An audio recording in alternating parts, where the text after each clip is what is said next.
Trevor Matich joining us now on the Deseret First Credit Union Hotline as part of Matich Monday, ESPN college football insider and analyst, BYU national champion. Trevor, what was the best thing that happened for BYU over the weekend? Best thing that happened was that they crushed a rival that they needed revenge against after what happened in the Utah State game last year.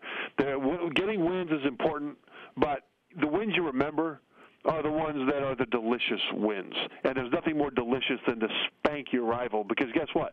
For the rest of your life, especially these seniors, they'll be able to talk about it. I'm still, when people ask me what it's like to lose to your rival, I always tell them, I don't know. We were 8-0 against Utah and Utah State. You'll have to ask somebody else. So I'm still talking trash about it. So, the win is great. The individual performances were great, but the spanking of your rival is priceless. There were a lot of things in that game that really stuck out, but what stuck out the most to you from, those performances, Tanner Mangum and Mitch Matthews and Bronson Kafusi and all those guys? Yeah, no, Bronson Kafusi, all over the field and then blocking 2 kicks. People think about Beamer ball. I think BYU leads the nation in block kicks. And so the way that he dominates every place they put him is just astonishing. Because there are a lot of good football players out there. BYU has faced a lot of good football players, but in pretty much every game that the BYU has played this year, Bronson Kafusi was one of the best 3 players on the field on either side. Trevor Matich of ESPN with us on BYU Sports Nation. It is Matich Monday. The Cougars, each of the last 3 seasons finishing 8-5. But look at this, a 9th win, and the 9th coming against Utah State. What is the significance of getting to number 9, Trevor? Well, it's a breakthrough, because there was that ceiling at 8 for the last 3 years, and to get to 9 mentally, it's just a big deal. They could get to 10 now if they win their bowl game, and that's important going forward. They've got a lot of key players coming back next year, and this sends them into the offseason with not just the belief that they can take it to the next level next year, but validation that they've already taken it to the next level based on recent history. And that's important, because how you believe, what you think, can either be something you have to overcome as you prepare, or it's something that drives you in a positive way as you prepare. And so getting that 9th win right now, that's validation of a season that BYU, by all accounts, could have just won 5 or 6 games because of the epic injuries that they had at key places. I was impressed by BYU in the last 2 games, Trevor, because we talked about what do you want to see from BYU in the last 2.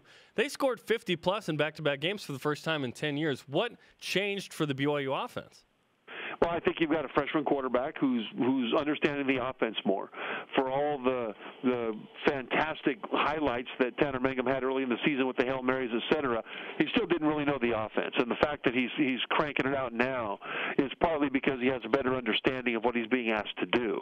Robert and I, the offensive coordinator, is able to ask him to do more because he can assimilate more. And then the chemistry with those receivers is a big part of it. So I think, it's just a natural progression of young guys in key places. Now, the receivers aren't young, that's for sure. The receivers have been fantastic.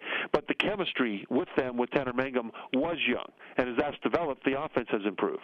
Tanner Mangum throwing for 3,000 yards as a true freshman. I know return missionary, but still technically a true freshman. Is he the best true frosh quarterback in the country, Trevor? I believe so. Josh Rosen got all the credit, the UCLA Super Frosh. Early in the season, he looked fantastic, and he's looked more like a freshman too often this season, which is okay. Nothing wrong with that. But while all that attention was focused on Rosen, you had Mangum, who was actually the guy that really deserved most of the credit. And I think that this sets him up next year to get a lot of attention early. And so, his preparation this offseason, the continued development of the offensive line, everybody on the two deep on the offensive line will be back except for one guy, Riker Matthews. So, it sets up for Tanner Mangum to be basically, one of the early fireworks next year from a national standpoint. So, he's got a lot to be proud of, and BYU fans have a lot to be not just grateful for, but to have great expectations for going forward with Mangum. And the future is certainly bright. The question's still up in the air, Trevor, as to whether, Taysom Hill will return for BYU and what BYU does with that. What's your opinion on that? Do you think Taysom Hill should return to BYU? If he does, he deserves every benefit of the doubt. If he does, I could see them redshirting Tanner Mangum and letting Taysom play out that senior year. If they did that, it would interrupt Taysom a little bit. Tanner, actually a lot. And it would take a subordination of his dreams and his desires and his ego. But if they were able to pull that off, then if Taysom Hill could stay healthy, you could see BYU get an extension of the return of quarterback U. I don't know what will happen. I don't know what the health situation for Taysom will be, or if he even will want to come back. I imagine the NCAA will grant him a hardship and grant him an extra year. But really, a lot of it comes down to what Tanner Mangum would want to do, because if Mangum is the guy next year, he'll be the guy for 3 or 4 years, period. If he's not the guy next year, all kinds of things could happen. And so you just never know what will happen the following year. So I can see on paper a good situation for BYU if Taysom Hill comes back and they redshirt Tanner. But we'll see. There's a whole lot to have to decide on before they get to a decision like that. The NFL, an option for Taysom Hill as he moves forward. Also for Bronson Kafusi, who seemingly with each game is upping his draft stock. Mitch Matthews had his best game of the year. When you look at the overall season between Matthews, who's BYU's leading receiver, and Kafusi, who is BYU's leading defender, who's had the stronger season? Well, that's really hard to call. I would have to give that edge to Matthews, though, because that defense is a good defense. The offense, though, had issues on the offensive line with suspension, et cetera. You've got a freshman quarterback in there. You've got your best running back who's not even with the team this year. And you've had the receivers have to carry the team. And we've talked about this all season long, where there have been times when they just had to go up and beast the ball.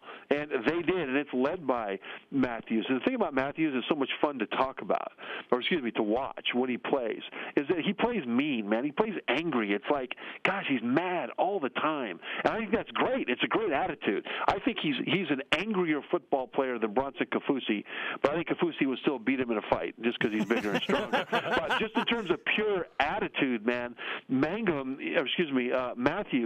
is one of the bell cows on this team, because that feeds into the rest of the team when they see that look on that guy's face of determination, and then he goes up and beasts that ball. It inspires everybody, not just on the offense, but linebackers look at that and go, man, that's how I want to play.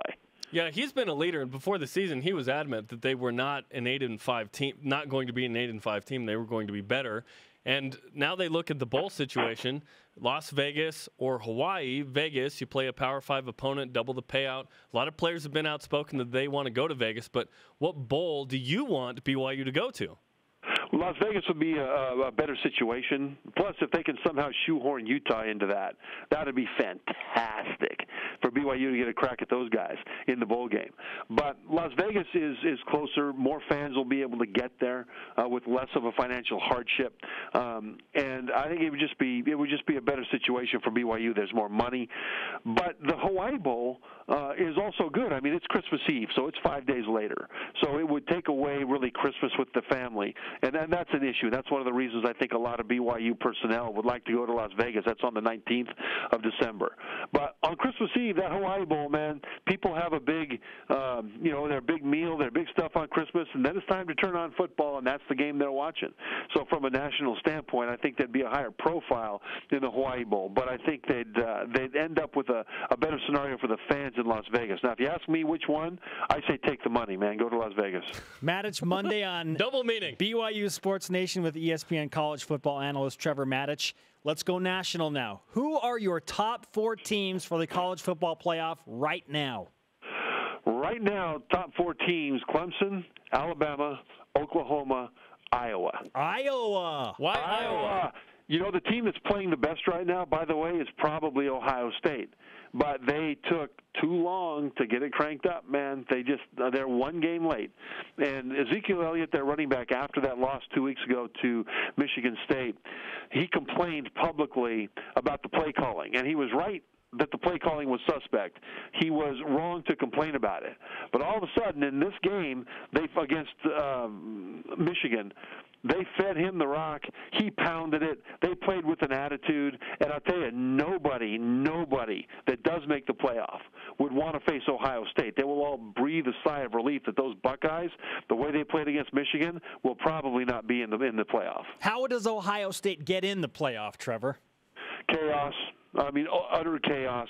I think the winner of the Big Ten championship game between Iowa and Michigan State is in. The Pac-12, their best scenario is that Stanford beats USC, but they'd still be a two-loss conference champion.